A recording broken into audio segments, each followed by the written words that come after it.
Who pays for transfer tax? Is it the buyer or the seller?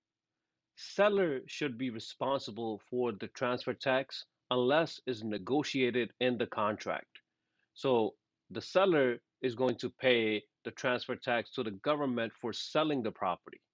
Okay, you're transferring the property to another person, you got to pay a fee for that. So what is the rate? If the property is located anywhere in New York State, the state will charge 0.4% of the price. Doesn't matter what the price is.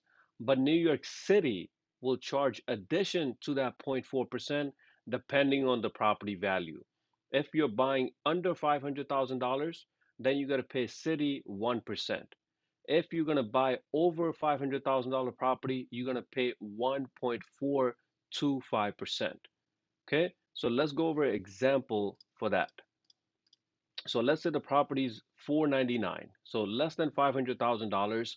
You have the state tax of 0.4%, which is $2,000, and the city transfer tax 1% of nearly $5,000.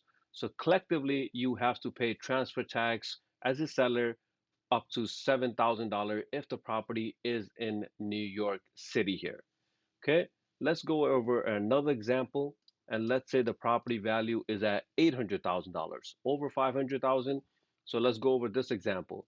For New York State, 0.4% is going to be 3,200, and for New York City is going to be 1.425, which is 11,400.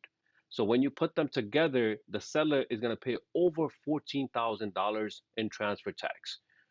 If you're the buyer, you don't want to have pay $14,000 for transfer tax. So speak with your attorney and make sure in the contract it states that the seller is responsible for this transfer tax and not the buyer.